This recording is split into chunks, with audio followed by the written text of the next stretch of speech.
Bueno, el tema que va a entrar para el parcial, porque el gobierno del programa va a ser el porcentaje internacional, que vamos a empezar hoy. Vamos a trabajar parte de hoy, futuro, y los parte lo van a ver el viernes, que van a dar en proteína, así que también pueden ver cualquier tipo de duda que tengan, de los temas que la idea de hoy es ver lo que más podamos, ¿sí? De la formación internacional, y bueno, lo que parte el viernes y el martes del día de bien.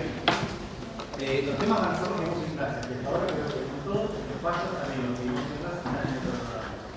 Pues como les dije la otra vez, hay algunos fallos que mencioné, ahora mencionamos, no están en el programa, si no entrarían, ustedes pueden citarlos si quieren. Sí. Pregunta de la opinión positiva del apellido. La que habla de la conversación con el concilio. Sí, la de reserva. Claro, la de reserva. Que habla de que hay un criterio de unanimidad, ¿no? Hasta que no se aprobaran, todos aprobaran esa reserva y el tratado no entraba en vigencia. Y que, como es un tratado de tal magnitud y que tenga mayor responsabilidad de Estados y todo, hace que, aunque solamente un Estado acepte la reserva de lo que propone, ya el tratado puede entrar en vigencia. Ahora, no sé cómo llamarlo, si descarte de unanimidad, ya no se pide más en unanimidad, sino para todos los tratados. Eso, bueno, eso fue un conector, eso es bien consultiva. Igual, la que es una recomendación. Lo que hace es decir, bueno, en realidad, la práctica que tenemos de la unanimidad sería recomendable, ahora de proceder y procederemos con esto, ¿sí? Que sería que si uno lo acepta, siempre que se den todas las condiciones a los requisitos que necesitamos, pueda proceder. Ahora, eso es una consultiva. La práctica de los estados hizo que se mantuviera esa forma de fiscalizar las reservas y eso se fiscaliza en la Convención de Viena. Por lo cual, la regla de la unanimidad no existe más. O sea, la regla de la unanimidad fue descartada por la costumbre, a partir de esta consultiva, y la regla que tenemos hoy en día es la de la Convención de Viena, ¿sí? Que lo que dice es las reservas, salvo que estén prohibidas o vayan contra los que se definen, en principio podrían hacerse, siempre que estén los requisitos validitativos de todo lo que vimos. Sí, sirve para todos los tratados. Todos los tratados que no los prohíban. Hay tratados que no permiten los tratados. Bien. Bueno, entonces hoy vamos a ver responsabilidad internacional de los estados por hechos internacionalmente ilícitos. ¿Sí? Tenemos dos tipos de responsabilidad, una por hechos ilícitos y otra por hechos lícitos. ¿Sí? Lo que vamos a ver hoy es por hechos ilícitos. No tenemos una convención, o sea, no tenemos un tratado vigente. Lo que tenemos es costumbre y un proyecto.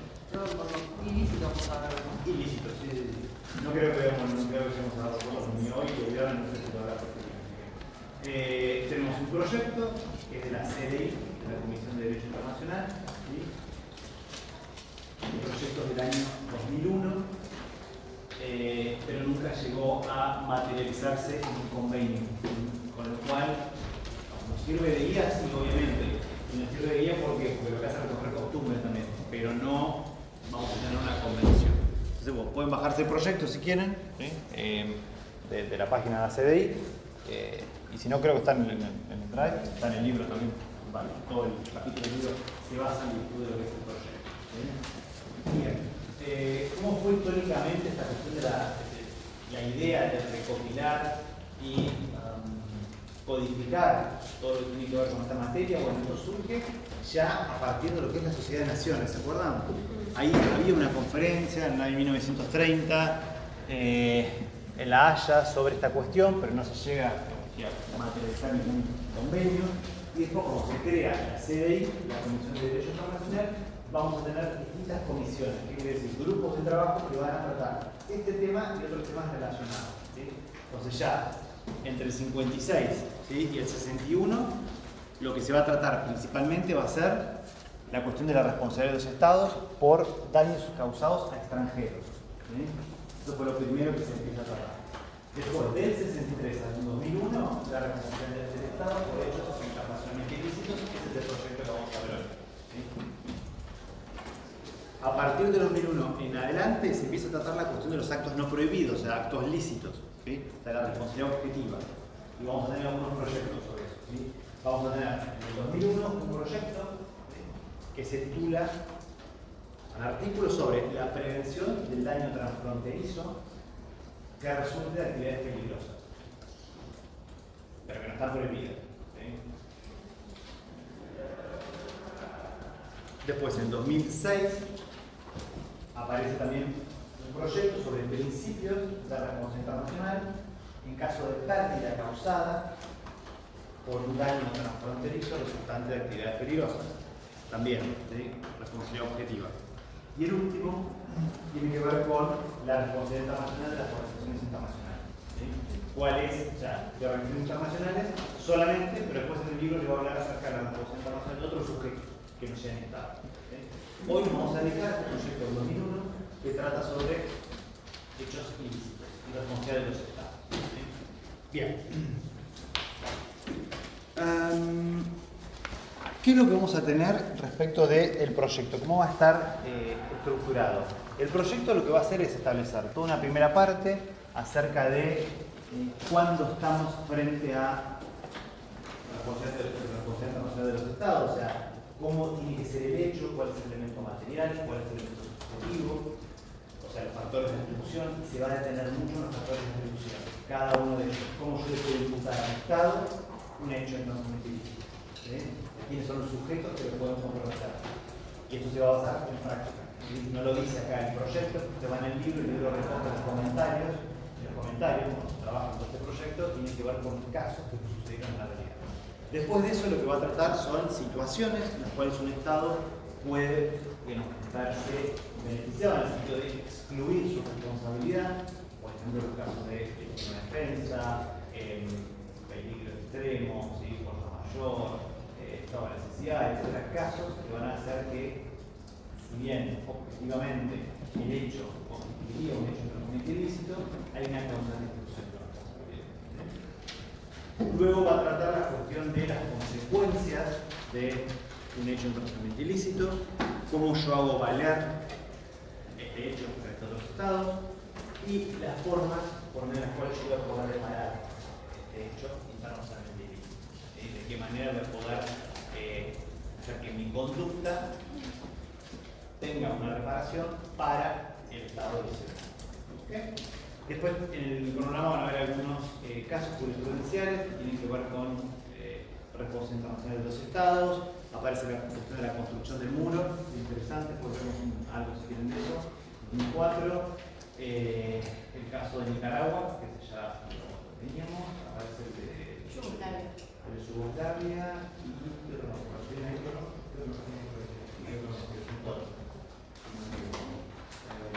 el muro, bueno, el muro de Nicaragua. Ahora el de Nicaragua ya hemos hecho referencia, pero el muro no hicimos referencia.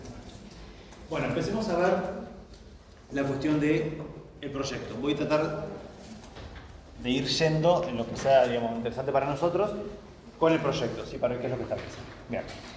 El principio general, ¿sí?, va a establecer acerca de qué es lo que es para la convención, para el proyecto, un hecho internacionalmente ilícito. Él dice, todo hecho internacionalmente ilícito, el principio general, que genera responsabilidad. O sea, siempre que se produce, o sea, yo produzco un hecho internacionalmente ilícito, es atribuible y genera responsabilidad internacional. Ese es el principio general. ¿Sí? Esa es la regla general. Ahora, después lo que va a hacer referencia, el proyecto, son los elementos. Vamos a tener un elemento objetivo y un elemento subjetivo. ¿Sí? El hecho, ¿sí?, internacionalmente ilícito, que va a ser el elemento objetivo, puede producirse por medio de un comportamiento en estado que puede consistir en una acción o una omisión, cualquiera de las dos. Independientemente del origen, ¿sí?, de la obligación internacional. El origen cuál puede ser. ¿Cómo? ¿Y qué más? Una obligación internacional puede ser un tratado y otra cosa. Independientemente de la fuente. Y puede ser por una acción o por una omisión. Ahora, ese hecho tiene que consistir, ¿sí?, en una violación de una obligación internacional. Es eso va a constituir un derecho independiente. Y por otro lado, tiene que ser atribuible al Estado. Yo puedo no atribuírselo, no llegar a esta cuestión del análisis que me lleve a atribuírselo al Estado. Tienen que hacer las dos cosas: la atribución, ¿sí?, y la violación. Bien. Empecemos ahora a ver cada uno de los distintos casos de atribución. Son más o menos 11 casos, ¿sí? Voy a ir viendo, vamos a ir viendo uno por uno y viendo algunos ejemplos para que más o menos quede claro. El otro caso es el de Terán, chicos, la toma de la embajada de Estados Unidos en Terán. Bien, empecemos con los factores de atribución. El primer caso es el comportamiento de los órganos de un Estado. ¿Qué quiere decir? Se considerará hecho del Estado, si quiere decir el comportamiento de un órgano del Estado va a ser atribuible a un Estado, ¿sí? Cuando ese comportamiento, digamos, implique la realización de un hecho en conocimiento ilícito, ¿sí?, y provenga de un órgano del Estado, ya sea que este ejerza funciones legislativas, ejecutivas o judiciales. ¿Sí? Independientemente de que provenga de un órgano central como un órgano de otra división territorial del Estado, de los Estados federales. ¿Qué caso que vimos acá en clase, yo les mencioné, podría ser este supuesto? Ustedes piensen que podemos atribuir al Estado, el Estado en sí, siempre como una figura así, una entidad abstracta, porque estamos materializarlo en algún sujeto o entidad para poder atribuir. Acá pasa un órgano del Estado. ¿Qué caso vimos? Cuando veíamos la interpretación del tratado, por ejemplo, un caso donde, el caso de la guerra de los minutos, ¿sí?, entre Estados Unidos y Alemania, ¿recuerdan? De la expulsión de los ciudadanos alemanes. Hay un típico caso en el cual el Poder Judicial de un Estado, correspondiente a la división territorial, en este caso Estados Unidos, Estado de Arizona, lo que hace es comprometer la posición de Estados Unidos. ¿Me siguen? ¿Sí? ¿No? O sea, ese Estado lo que había hecho era, ¿recuerdan el caso? Bueno, el caso lo que había hecho, el Estado lo que había hecho el Estado de Arizona era juzgar a los ciudadanos alemanes, ¿sí?, y usted condenado a muerte. Porque durante todo ese procedimiento no se había cumplido con la Convención de Viena de Relaciones Consulares. Las personas no habían tenido acceso a una asistencia consular, ¿sí? Entonces había violado esa obligación. Estados Unidos, ¿por qué Estados Unidos? Porque lo había hecho el Poder Judicial de la zona. Eso es atribuible para que los Estados, al Estado, sujeto de derechos internacionales. El Estado de la zona no es un sujeto de derechos internacionales, es una división totalmente separada. Hay otro caso muy similar, en 2017, entre India y Pakistán. Shadab se llama, una persona que es condenada a muerte por espionaje en Pakistán. Sucede lo mismo, como es una relación diplomática, era relaciones consulares. La persona no había, según India, no había podido recibir la asistencia adecuada, condenada a muerte, todavía no hemos ejecutado. Y en tratativa de este asunto entre ambos estados, la Corte acá lo que dice es que no puede, digamos, obligar a Pakistán a que modifique la asistencia, pero lo puede hacer porque sí se puede hacer. Lo que sí pone a relieve es la violación de la Convención. ¿Sí? En este caso, hay otros casos, el caso Avena también con México, hay un caso con Paraguay, hay muchos casos de esta situación con los ciudadanos condenados a muerte y durante el procedimiento han tenido la posibilidad de tener una asistencia consular durante el periodo de Bien, queda claro entonces cómo yo puedo atribuir el comportamiento de un Estado a partir de los órganos. Eso es como el más fácil, ahora vamos a contar un poquito más complejo. Bien. ¿Qué otro más? ¿Qué otro supuesto más tenemos? El segundo supuesto que van a ver dice comportamiento de una persona o entidad que ejerce atribuciones de poder público. O sea, estamos hablando de una persona física o una persona jurídica que ejerce atribuciones de poder público. Y describe este caso. Dice el proyecto. Dice una persona o entidad que no es un órgano del Estado, como venimos viendo, sino una persona, ¿sí?, pero que está facultada por el derecho de ese Estado para ejercer atribuciones de poder público. poco raro, pero bueno, a ver qué hay.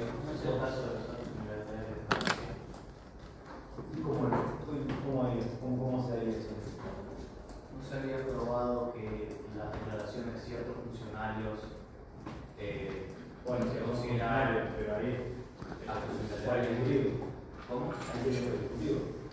Eran todos por ejecutivo. Y todas las exteriores. Pero entonces, ¿qué caso sería eso? Por ejemplo, estas personas que la comisión va a traer casos extraños, que después, un supuesto. Ese sería el poder ejecutivo que parece vos. Sería cuando son entidades o personas, pero que no son parte de ninguno de los poderes. Por ejemplo, supongamos que un Estado contrata una empresa de seguridad privada para llevar a cabo el control en la calle. Las personas van a llevar a cabo actividades que funcionan en el poder público. Sin embargo, no son un órgano del Estado. ¿Entienden? Lo que pasa es que, de acuerdo al derecho del Estado, se le dio la competencia de ejercer las atribuciones del poder público. ¿Ah? ¿Cómo? Claro, puede ser cualquier, digamos, persona o grupo de personas que en realidad no sea parte del poder ejecutivo, legislativo, no sea parte del caso de los órganos, pero que el Estado, de acuerdo al derecho interno, le atribuyó funciones del poder ejecutivo. Es raro, y el ejemplo que van a ver puede haber otros casos, pero este es como un típico caso. Más que todo, siempre se da con temas de seguridad. Porque, ¿qué va a pasar? Si esas personas cometen, por ejemplo, violaciones de derechos humanos, el responsable va a ser el Estado, porque lo colocó allí bajo ese tipo de función. O sea, en esos supuestos, entonces, podemos atribuir la responsabilidad del Estado, ¿sí? Si esta persona o tipo de personas comete un hecho normalmente ilícito.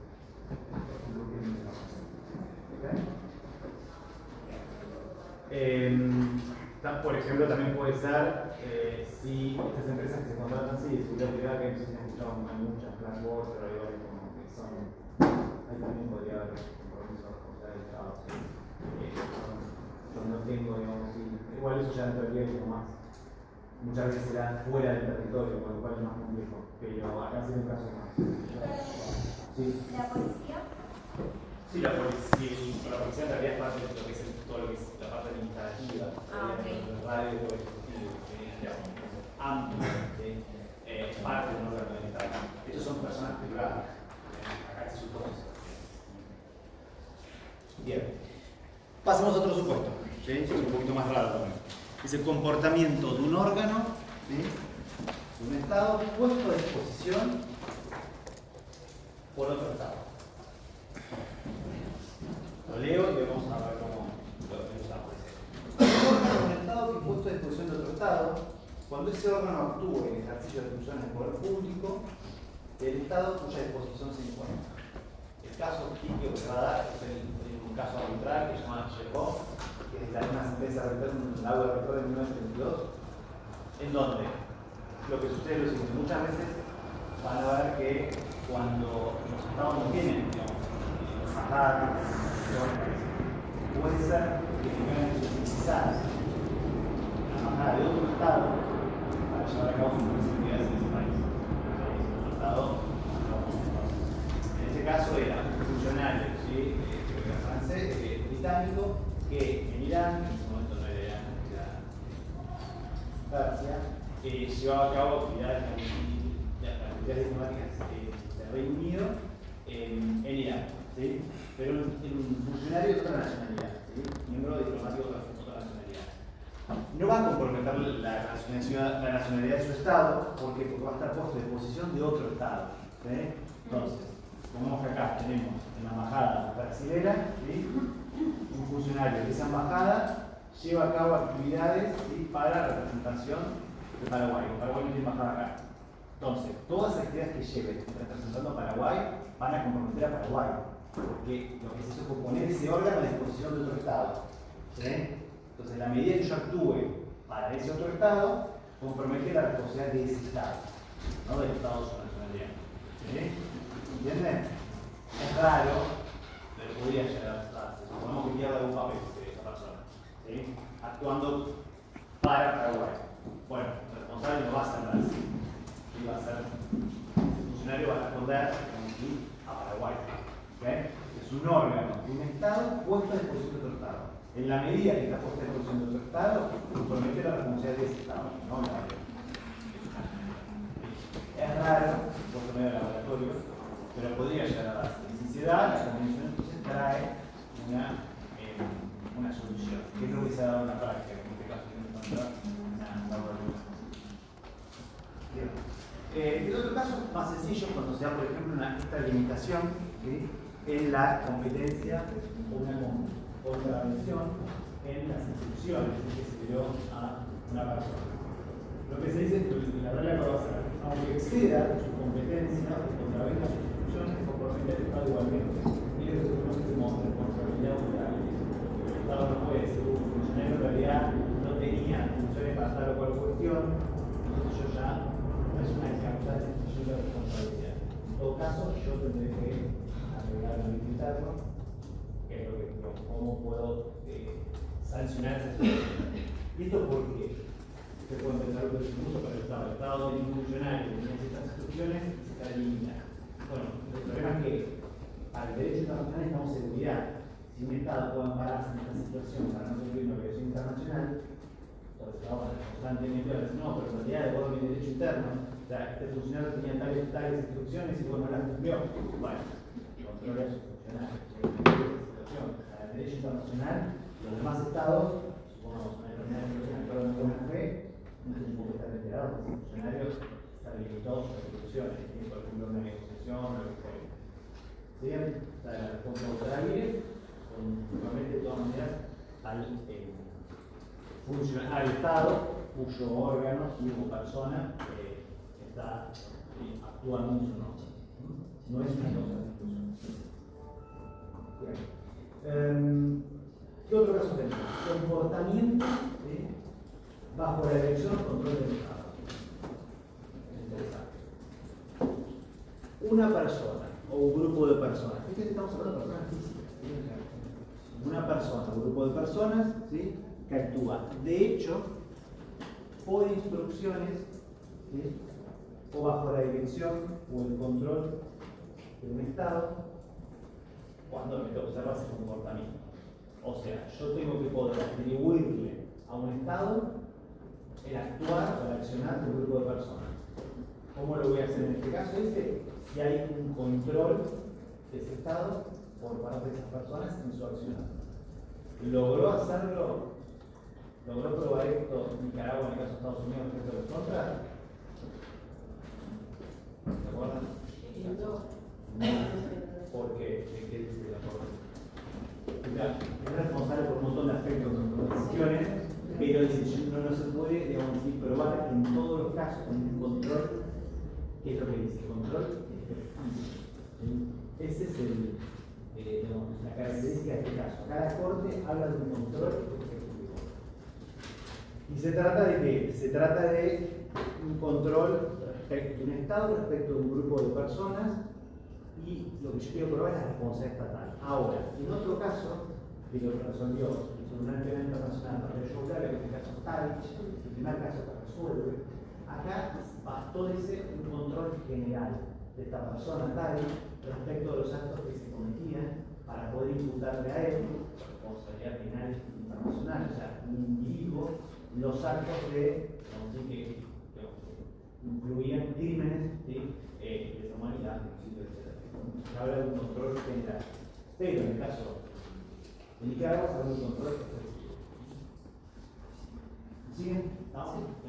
¿Sí? El primero, el caso Tadic, se escribe Tadic.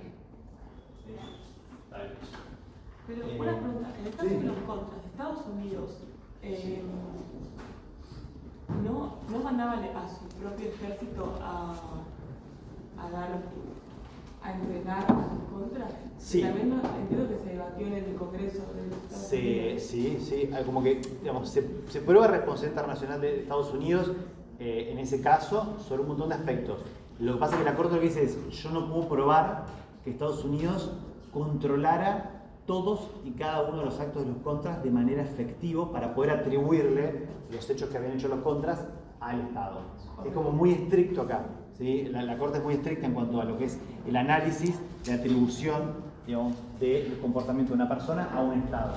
Porque es grave, y entonces yo tengo que tener certeza y que el control tiene que ser de la Corte efectivo. Y acá no lo veo. Esto no quiere decir que nos pueda responsable de Estados Unidos por digamos, otro tipo de cuestiones, ¿sí? Pero no por esto. Bien. ¿Qué otro caso? ¿Sí? Falta más. Dice comportamiento en caso de ausencia o defecto, ¿sí?, de las autoridades oficiales. También es claro.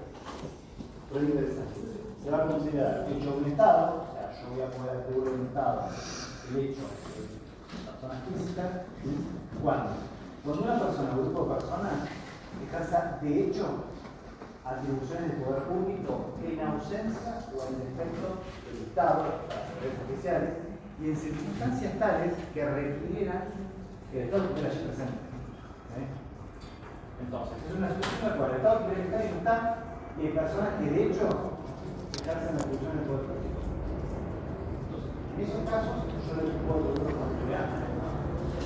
El ejemplo que le va a dar el libro, lo toma, va a hacer explicar con el proyecto de la CDI, los casos que han visto en la práctica, es un caso que se dio en todo el conflicto que hubo durante el periodo de la Revolución Islámica en Irán, ya fue Irán. En ese periodo, que ahora vamos a ver el caso, se dieron varias situaciones, esta fue una de ellas. ¿Sí? A partir de unos reclamos que se dieron entre Estados Unidos y Irán para resolver algunas cuestiones de indemnización durante ese lapso, se planteó un caso, el caso Jagger, en 1987, ¿sí? En donde, ¿qué es lo que sucedía? Cuando se da la Revolución Islámica, entonces la década de fines del 70, antes ya nos conocimos un poco en esto, vamos a ver el caso, y hay otros supuestos de comportamiento relacionado con esto. ¿Qué es lo que sucede? Antes de lo que conocemos hoy como la República de Irán, antes teníamos una monarquía, la monarquía persa. Esa monarquía estaba en cabeza del último Shah de Irán, ya no está más vivo, ahora era Reza Pahlaví, Saddam Hussein, y este último monarca es después de la Revolución Islámica. Irán antes no era ahora, era mejor, era distinto, ¿sí? Pero bueno, tenía varias cuestiones sociales, económicas que hicieron que se diera la revolución. El tema es que la revolución lo que hizo fue dar vuelta a todo, que es bastante inesperada. Se toman muchos consulados, embajadas extranjeras, especialmente de Estados Unidos, por manifestantes, y lo que hacen los nuevos revolucionarios es, en muchos casos, atribuirse, por ejemplo, funciones públicas en ausencia del Estado. Por ejemplo, los aeropuertos. Entonces, muchos diplomáticos, muchos extranjeros que tienen que salir del país, en ese momento ellos estaban a cargo de la aduana, las inspecciones que tenían. Y a partir de allí, muchos extranjeros que acusaban de que habían sufrido robo, violencia, etc. Para poder dar una compensación a todos esos supuestos, se crean a partir de un acuerdo llamado el Acuerdo de Argel, tribunales salas, ¿sí? Arbitraje. Y uno de ellos era este caso, ya que era un ciudadano americano, y en donde acá sí se condena a Irán porque estas personas hacían de hecho atribuciones de poder público en un caso en el cual el Estado tendría que estar y no estaba. ¿Sí? O sea, es verdad que no eran funcionarios de inmigración, pero eran estos revolucionarios que estaban ahí en el aeropuerto internacional y llevaban a cabo un control. Y llevando a cabo ese control, habían violado muchas normas de derecho internacional. En este caso, por ejemplo, lo que tiene que contar a los extranjeros. ¿Sí bien? Pues ahí yo puedo atribuir la responsabilidad al Estado. Ese sería como un caso que se dio, que no excepcional, se da dentro de este tipo de situaciones, pero bueno, cualquier situación en la cual un Estado tendría que estar, no está, personas que ejercen de hecho funciones de poder público, el Estado es responsable. Bien, ¿qué otros casos vamos a tener? Los casos de casos relacionados con lo que hemos visto en los grupos beligerantes, ¿recuerdan? Cuando hay movimiento, dice movimiento insurreccional.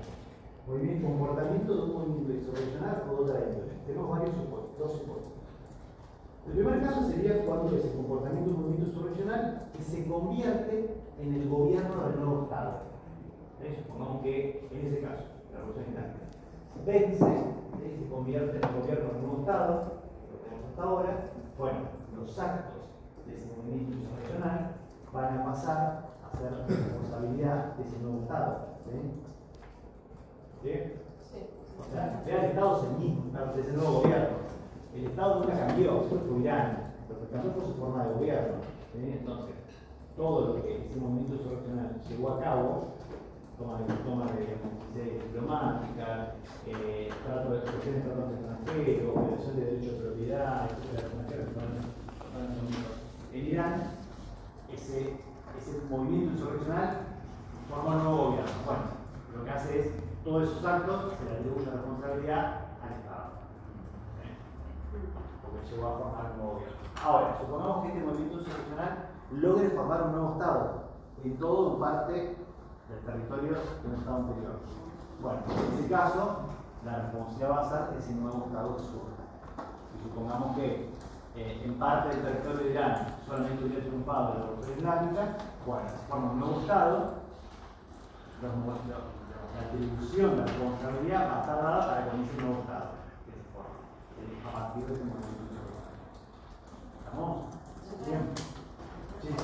Pero digo, los grupos beligerantes, si es que pasa lo que usted dice, en la aplica esto, pero si no es un grupo beligerante, sujeto de derecho internacional, el Estado donde se encuentra este grupo no es que responde por él, es un sujeto aparte, es reconocido internacionalmente, ¿o no? Sí, reconocido, si no, no. Respondería si fuera un movimiento insurgente, ¿no? El movimiento insurgente es un movimiento que no logra ser un grupo beligerante, con lo cual el grupo insurgente en realidad va a comprometer la función del Estado. Nunca va a poder ser un grupo beligerante. Para poder ser un grupo beligerante es como muy complejo, porque nunca se dan todos los requisitos. Es bastante raro. Entonces, en la práctica siempre va a responder el Estado. Pero bueno, puede haber casos en los cuales no. Hay un grupo beligerante, con todos los requisitos, etc. El grupo insurgente no es un grupo beligerante, eso no tiene todos los requisitos. Entonces, si no tiene todos los requisitos, la responsable va a ser el Estado. Este caso lo que plantea se refiere pura y exclusivamente a los hechos internacionalmente ilícitos llevados a cabo por ese movimiento insurreccional. Y si este movimiento insurreccional logra formar un Estado, ese sería el supuesto nuevo, en todo el territorio donde se encontraba, con parte del territorio del Estado donde estaba, este nuevo Estado va a ser el responsable. ¿Entender? Pero es un caso excepcional en el cual forma un nuevo Estado. Ese es el supuesto que plantea. Bien. Y después, el último caso, ¿sí?, que va a plantear es el caso del comportamiento que el Estado reconoce y adopta como propio. Pero Sí. me quedé con los movimientos Insurreccionales, Sí. El primero cuando se convierte en Estado. El primero sería cuando se convierte en un gobierno. El gobierno, perdón. El Estado. Sí, sí. Ahí Y el gobierno. segundo Forma un nuevo Estado. Ah, Ese nuevo Estado va a ser responsable. Sigue como una lógica bastante fácil en la convención, el proyecto. ¿Sí? Y el nuevo sería entonces un Estado que reconoce, ¿sí?, y adopta como propio ciertos actos. Entonces lo que va a decir es, se considera un comportamiento de un Estado, ¿sí?, de un derecho internacional, en la medida en que el Estado reconozca y adopte ese comportamiento como propio. El comportamiento es particular, es decir, no son ninguna de las opciones anteriores. No es un órgano, no es una institución del poder público, no nada. ¿Sí? Sin embargo, si esas personas, grupos de personas, cometen hechos internacionalmente ilícitos, el Estado los reconoce y los adopta como propios. Y este es el supuesto que aparece en el caso de la toma de la embajada de Estados Unidos en Teherán. ¿Qué es lo que había sucedido? Cuando se da la Revolución Islámica, muchos estudiantes, revolucionarios, de todo, gran cantidad de grupos, toman muchas embajadas, muchas no, la embajada de Estados Unidos y otros consulados, otros de la embajada, en Shiraz, en otras ciudades importantes del momento de Irán. ¿Y qué es lo que sucede? Lo que sucede es que esas tomas se mantienen por más de un año. Destruyen documentos, mantienen a esas personas durante meses hacia adentro.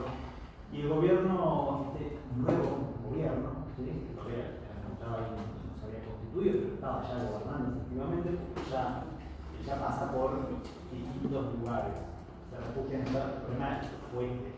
Va pasa por varios lugares, pero termina refugiándose en Estados Unidos. Como Estados Unidos le ha dado refugio, pero que no pasa por Estados Unidos.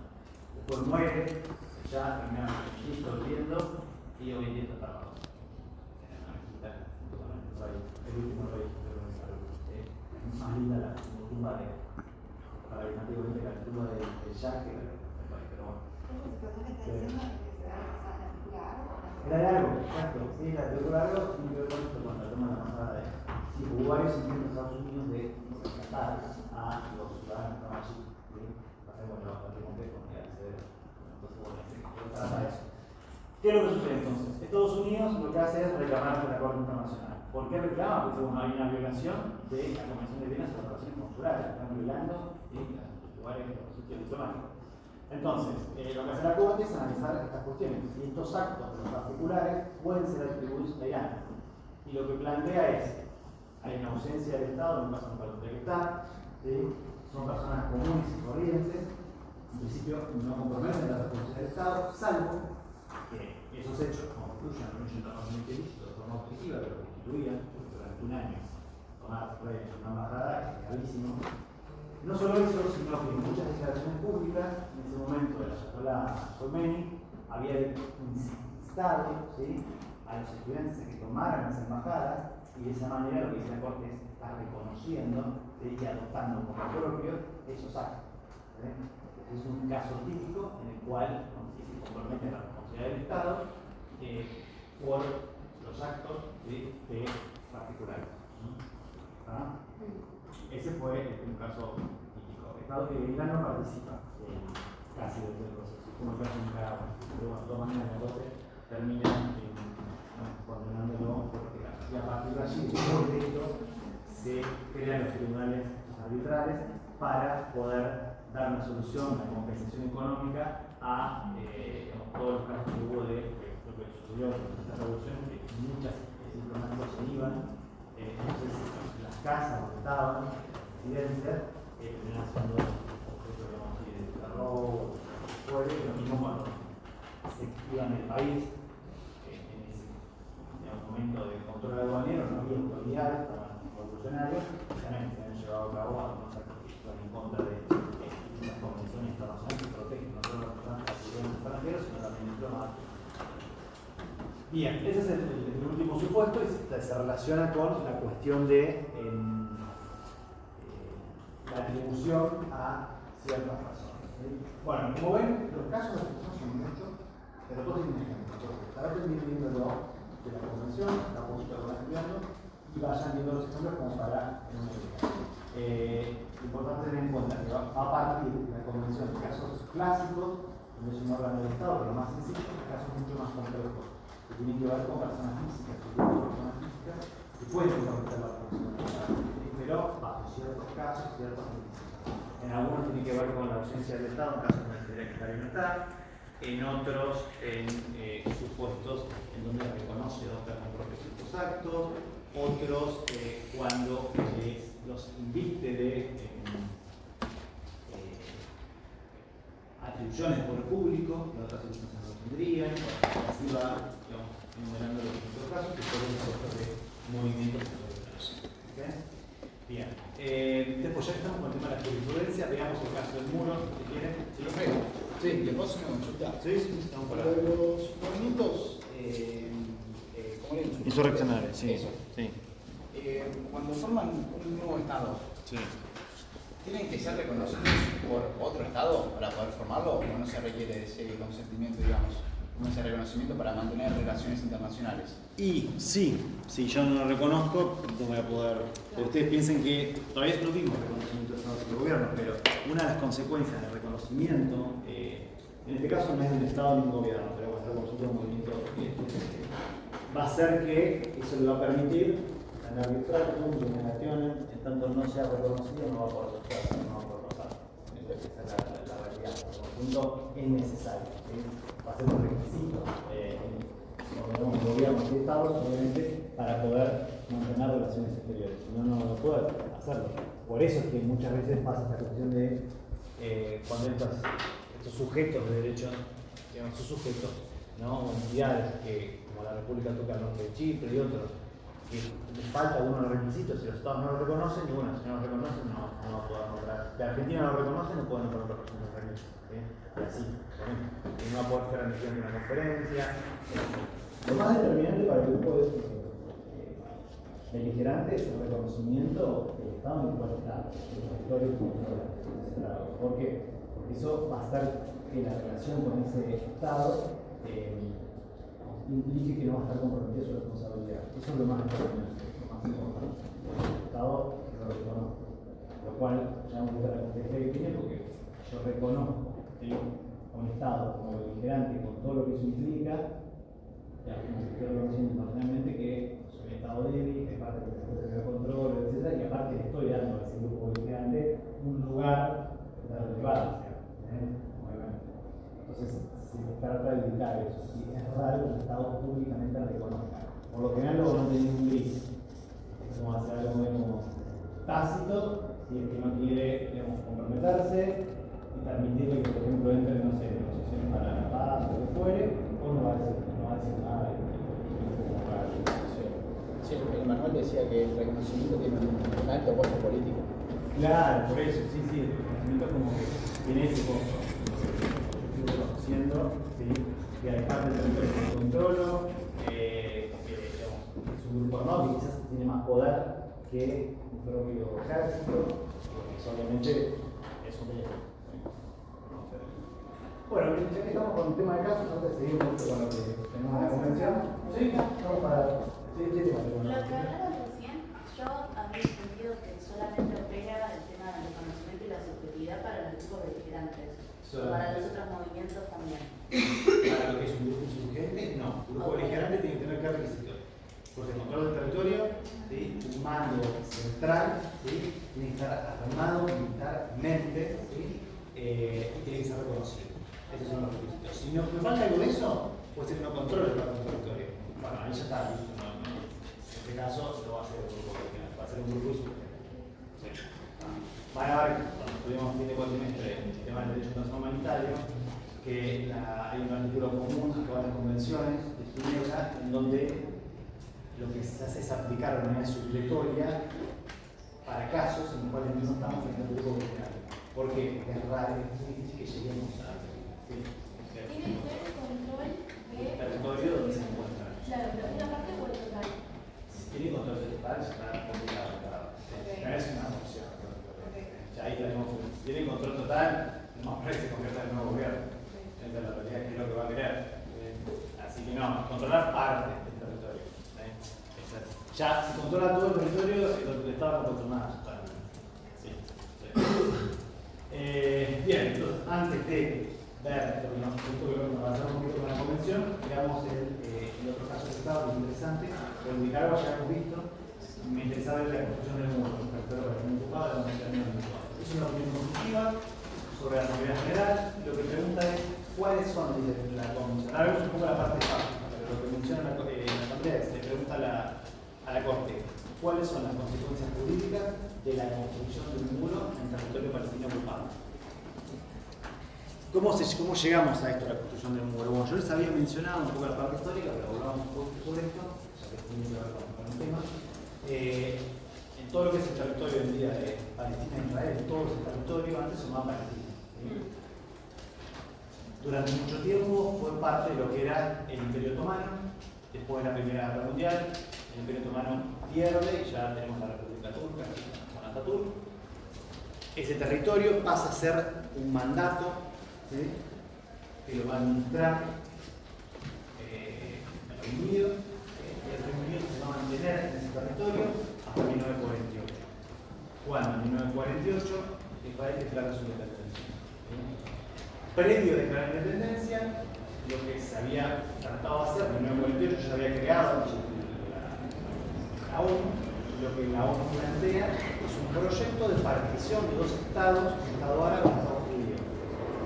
Ese proyecto, la vez que no era aceptado por ese segmento internacional, podríamos decir, todo lo que era la población judía estaba bastante más organizada, la mitad ya de la época había una especie de los orígenes de Sabah, de ahí, ya tenía un trabajo fuerte, ¿sí? Porque escuchaban de la ocupación de la presencia británica, por lo cual cuando se llega a ese punto ya tenemos un registro bastante formado.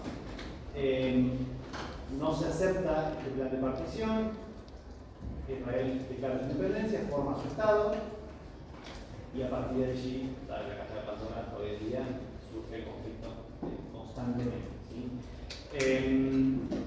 El territorio hoy en día de lo que es Israel está compuesto, bueno, acá en el mapa lo tenemos, pero lo vemos más o menos en el mapa en internet. Hoy en día está compuesto por todo lo que es Israel, todo Jerusalén, ¿sí? Oriental y occidental. Bueno, hay algunos territorios que fueron, digamos así, ya a medida que pasó el tiempo, con la primera guerra del 67, fueron entregados. Cuando Israel gana la guerra del 67, lo que hace es ocupar varios espacios, llega hasta la puerta de Damasco, por toda la península de Sinaí, hasta el 82, la península de Sinaí no se ubica, Yamarjá y varios balnearios egipcios, hasta el 82 que ocupa completamente, cuando encima bajo el Egipto se lo devuelve. Jerusalén siempre se mantuvo constantemente, Gaza fue devuelta durante muchísimo tiempo, pasó por lo que pasó, en realidad ya hay una expansión mínima ahora, pero bueno, durante estos últimos años estuvo presente. Y el gran problema siempre fue Cisjordania. Cisjordania, donde bueno, se conoce también históricamente como Judea y Samaria, es toda una porción que está dividida en tres zonas, A, B y C. Bastante compleja. Por eso tiene un problema que tiene. La A es una porción del territorio por medio de los acuerdos de Oslo, de que se logró que fueran de administración 100% palestina. La B es una zona mixta, ¿sí? Y la C es la más caliente. ¿Por qué? Porque la C es una porción del territorio de Cisjordania en la cual Israel tiene un control hasta, iba a tener un control, por tanto se lograron tomar el Estado palestino. La realidad es que en esta zona C no está una gran cantidad de colonias israelíes. Y ahí está el problema. Jerusalén, digamos así, también fue ocupada completamente, por la ley de Jerusalén, se lo considera la capital de Israel, obviamente tiene un control y ejerce soberanía.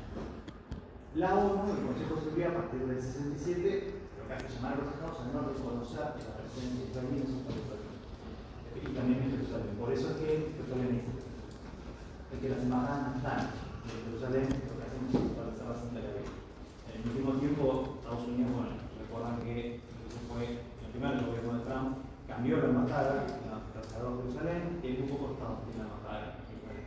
La mayor parte tienen consulados que lo que hacen es aceptar cuestiones más bien, bueno, sí, de lo que pasa en Jerusalén, pero más que todo Palestina, y todo lo demás no manejan en la ley. El problema con Jerusalén está dividida, hay una parte de la ciudad que también roza lo que es, digamos, Cisjordania, o un estado en Israel, van a ver que se empezó a construir un muro altísimo. Hay una autopista que lleva del avión de Jerusalén, una de las toma diaria, se ve un muro gigantesco, que Israel lo construye con los argumentos para protegerse de los ataques que ven constantes a su territorio. Entonces, lo que la Corte, digamos, se le pregunta es cuál es digamos, la situación de ese muro, si es contra el derecho internacional o no. Y ahí se empiezan a analizar distintas cuestiones en relación a la reconocimiento internacional de Israel respecto de la construcción de ese muro. Y en conclusión, la Corte lo que va a llegar es a decir que la construcción es contraria al derecho internacional por varios motivos. Una potencia ocupante, cuando termina un conflicto armado, de acuerdo a lo que es el derecho internacional humanitario, un reglamento que es el reglamento de la Haya,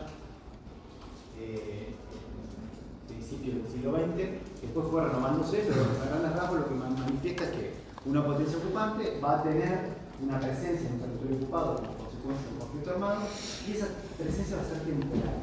Ahora, mientras esté allí, tiene ciertas obligaciones, por ejemplo, de no violar los derechos de las personas que se encuentran allí, brindarles acceso a los servicios básicos, agua, luz, etc.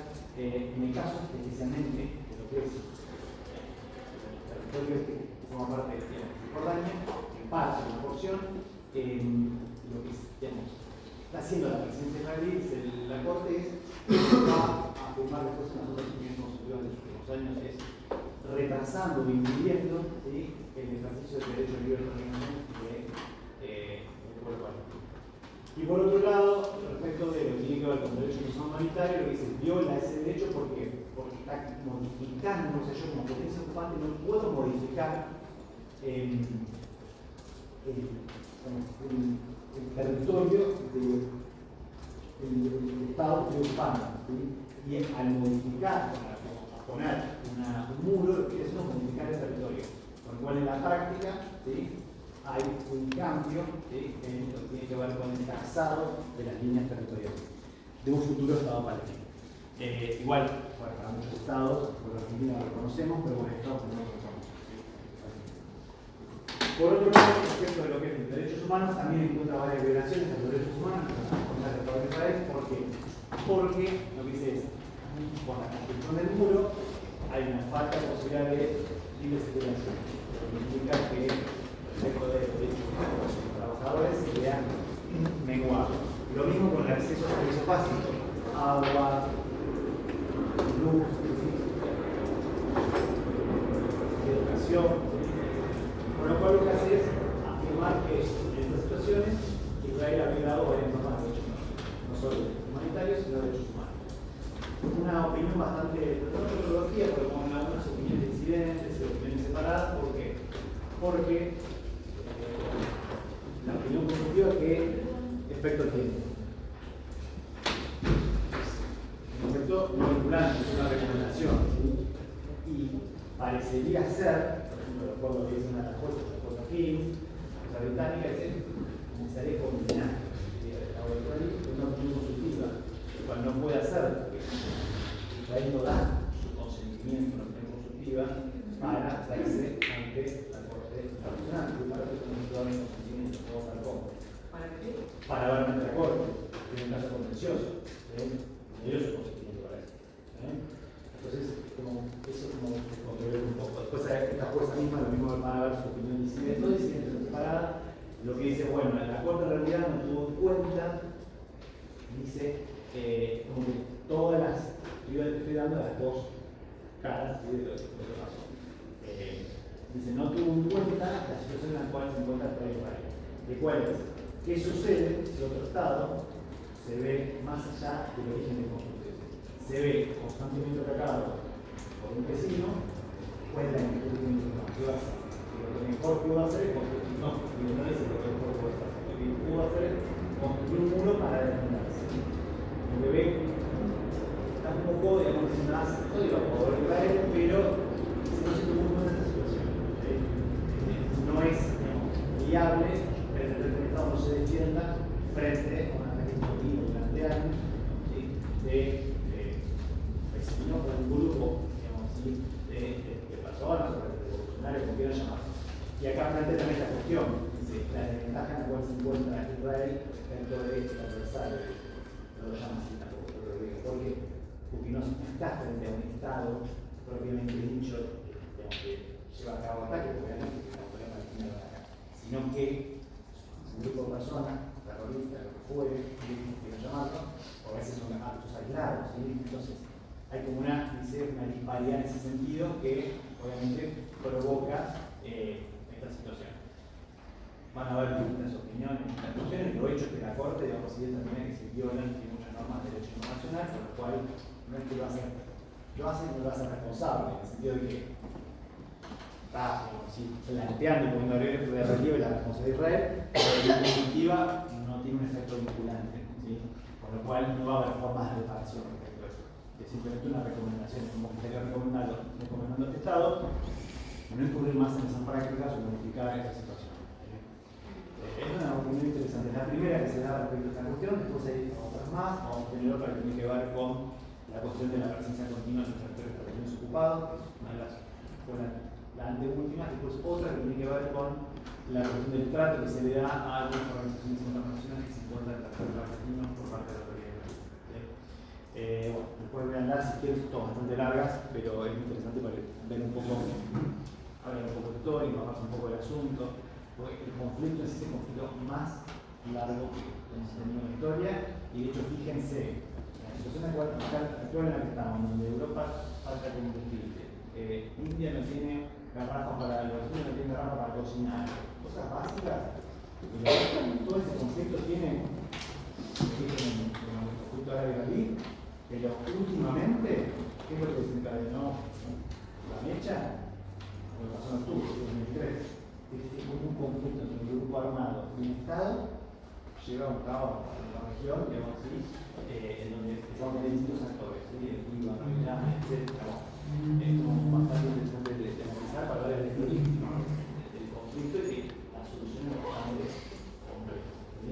Especialmente ahora, porque todo el tema de Cisjordania, realmente si uno quiere ver exactamente dónde se encuentran los asentamientos israelíes, cuál es el control que lleva a cabo la autoridad palestina, efectivamente dónde tiene poder, digamos, de decisión, es difícil porque pasado un mapa más donde hay muchos, digamos, espacios que son como checkpoints, espacios que controlan el Estado israelí. De hecho, en todo lo que es la parte B, que es una parte que va a ser de control mixto, en los últimos años tenemos bastante más control. A ver, la Corte en realidad, yo no sé si lo calificó en las últimas consultas, así que no llegó a calificarlo de esa manera. De hecho, el caso contencioso de la Corte Internacional, que llevó a cabo Sudáfrica y otros estados que se unieron, es por genocidio, no es por otro crimen. Porque el apartheid, el crimen internacional, tiene como varios requisitos que son difíciles de cumplir. El genocidio también, porque el genocidio, yo lo que tengo que probar, vamos a verlo como el crimen internacional, es un elemento especial.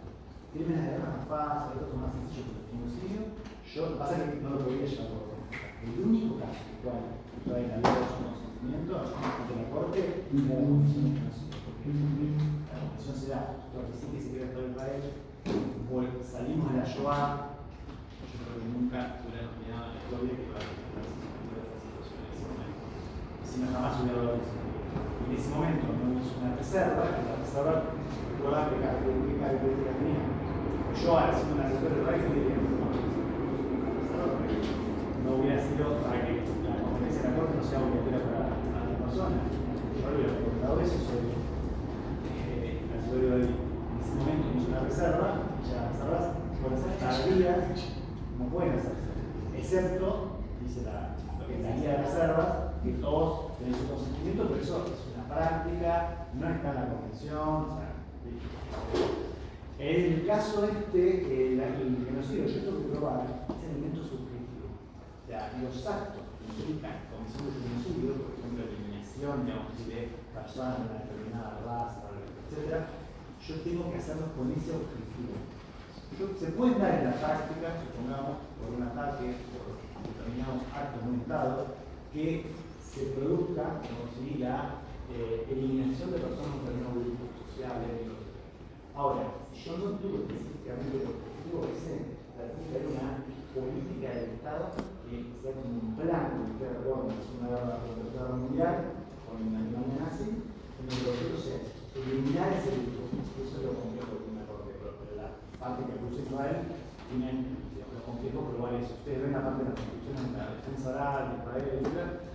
Y la de las otras partes van a ir por ese lado. ¿Cómo pruebo yo que un Estado tenía ese plan específicamente? Independientemente después de cómo documentar otros crímenes. Lo que pasa es que acá, el caso es por eso. La Corte no puede, digamos así. Quizás seguramente cuando dé la solución va a establecer algunas cuestiones, pero si lo condena, tiene que condenar por genocidio. Hay que ver qué pasa. En cada caso es interesantísimo qué sucede, porque sería un caso un escándalo. Se podría hablar también como con declaraciones, o sea, como interpretación de eso, ¿no? Sí, podría haber declaraciones, obviamente. Es lo que va a tratar de ver seguramente la parte, digamos así, actora va a tratar de ir por ese lado. ¿Sí? Pero más allá de declaraciones y todo, tiene que haber un plan. ¿Sí? O sea, el Estado, donde, por ejemplo, todo lo que tiene que ver con los objetivos militares, la organización de los ataques militares, etc., vaya por ese lado. Si la otra parte va a querer hacer, va a probar que, por ejemplo, en un ataque determinado, etc., yo siempre aviso, por ejemplo, con ciertas normas de derecho internacional, etc. Vamos a ver qué pasa. Yo lo veo difícil para que Corte pueda probar ese elemento subjetivo, porque es muy complejo probarlo. Pero bueno, vamos a ver qué dice. Por ahora parece ser que yo tiendo a dar las opiniones profesionales de acuerdo, y todo me da la sensación como que podemos decir, pero no sé, puede ser por la corte es como bastante estricta, no se va a arriesgar quizás a condenar si no puede probarlo 100%, pero bueno, no creo que no se va a privar para algún tipo de vinculaciones. Bueno, nos quedaría ver, ¿qué más? Vimos entonces, hechos ilícitos, elementos subjetivos, objetivos, los elementos de atribución, que es súper importante eso, ¿sí? Todo lo que tenemos. Ahora, vamos un poquito con elementos objetivos, ¿sí? Vamos a desarrollar un poco el elemento objetivo. Tiene que ser un hecho, ¿sí?, que no esté en conformidad con una obligación internacional, independientemente del origen y la naturaleza de esa obligación. O sea, ya hemos visto que puede ser una omisión, una acción, y puede tener origen en derecho convencional o derecho constitucional. ¿Okay? Ahora, esa obligación, esto es importante, tiene que estar en vigencia para el Estado. ¿Sí? Para el Estado, después se la puso. ¿Sí? El Estado comete el hecho. ¿Sí? Tiene una obligación en vigencia. Que no esté vigente, lo que puede, porque tampoco piensen en esos sujetos de uso de la fuerza. Puede ser, yo cometo un hecho no ilícito, estoy un tratado sobre formación. ¿Sí? Tiene que ser una obligación de vigencia vigente para el Estado. Eso es muy importante. ¿Qué más? Otra cuestión que puede darse es que haya una responsabilidad, ¿sí?, por parte de un Estado en relación con el hecho de otro Estado. Cuando, por ejemplo, se da una ayuda, ¿sí?, o asistencia en la comisión de hechos transferentes ilícitos. Yo ayudo a otro Estado a cometer un hecho transferente ilícito, voy a ser responsable. Lo mismo cuando yo tengo una dirección o control respecto del comportamiento del Estado. Yo controlo el comportamiento de un Estado y ese Estado comete un hecho transferente ilícito, bueno, ahí yo, obviamente, yo voy a ser responsable. Son dos supuestos. Un Estado es responsable por el hecho de otro Estado, en tanto en cuanto ayude en la comisión, asista a la comisión de ese hecho, dirija o controle.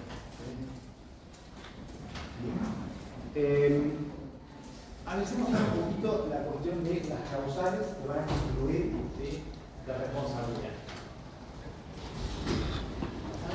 Causales que van a excluir, ¿sí?, van a hacer que un hecho deje de ser ilícito, excluye la ilicitud de un hecho. Que si no mediara esta causal, serían hechos internacionalmente. El primer caso es el consentimiento. Yo doy mi consentimiento, ya ahí no habrá hecho consentimiento. Tiene que darse respecto de situaciones en las cuales yo pueda dar válidamente el consentimiento. Yo no puedo dar mi consentimiento para que se dé una norma de derecho internacional imperativa, un código.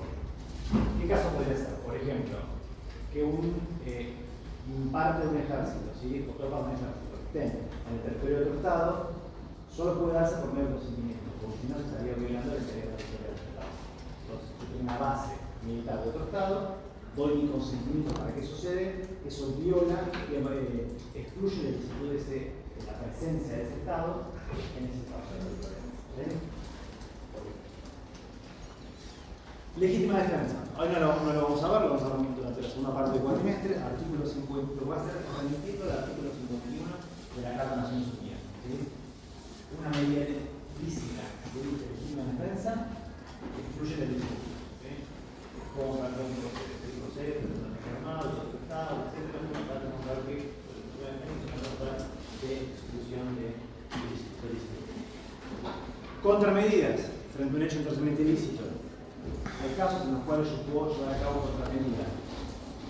Hay un hecho internacionalmente ilícito, yo puedo llevar a cabo determinados actos que lo que hagan sea inducir al otro Estado a que cumpla con la norma de derecho internacional. ¿Sí? Esas contramedidas, en principio, en otra situación, van a ser contrarias al derecho internacional, pero en este caso no, porque yo no cumplo con sus obligaciones para que el otro Estado cumpla. ¿Sí? Se da mucho el derecho parcial internacional, son artes de variación.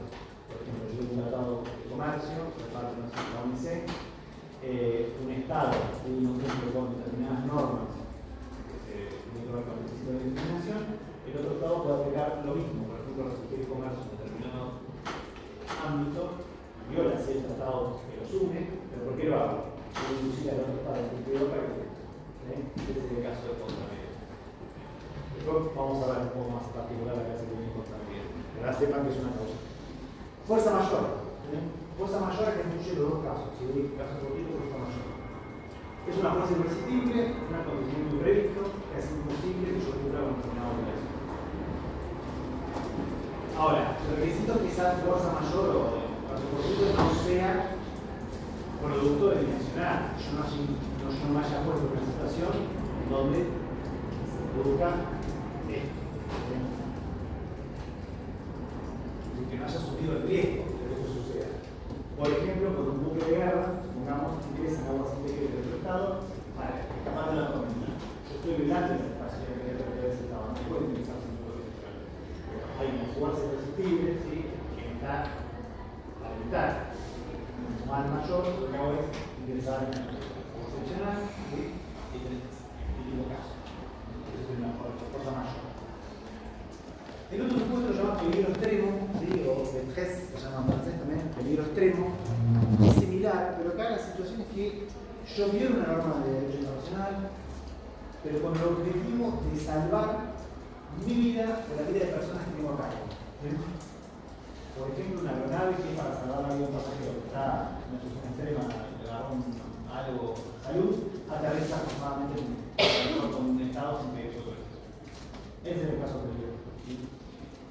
Caso típico peligro extremo, otro caso que involucra Israel. ¿Se acuerdan de la toma de rehenes en Uganda? Hay dos casos. Toman un avión en Tel Aviv, que llega a Francia, de France, un grupo los palestinos, un partido terrorista, lo desvían, lo llevan a Uganda y empiezan a ejecutar a los ciudadanos israelíes a través de los libres, exigiendo que liberen ciertos presos fundamentales. ¿Qué es lo que hace Israel? Le pide a Uganda ayuda, no tiene respuesta, no puede, una de dos. ¿Qué es lo que hace? Organiza un plan de ataque.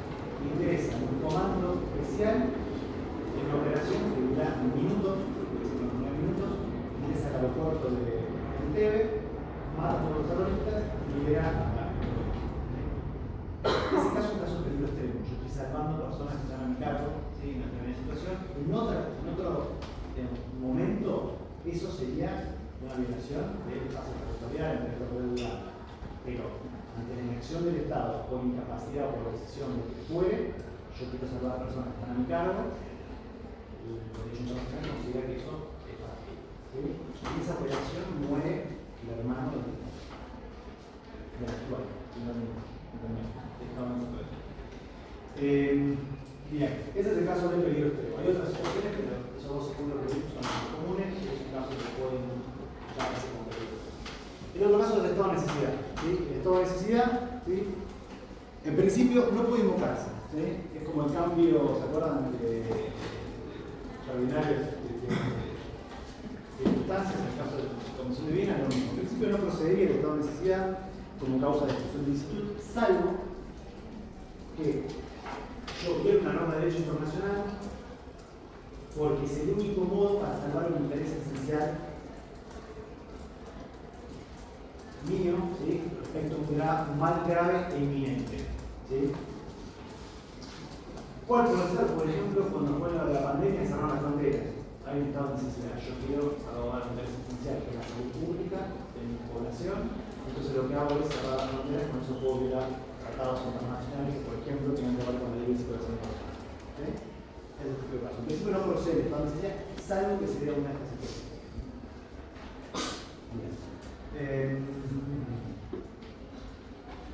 Bien. Quedémonos ahí, nos faltaría después la cuestión de, le voy a decir por tiempo, que vamos a estar, ¿sí?, de reparación, de otras cuestiones de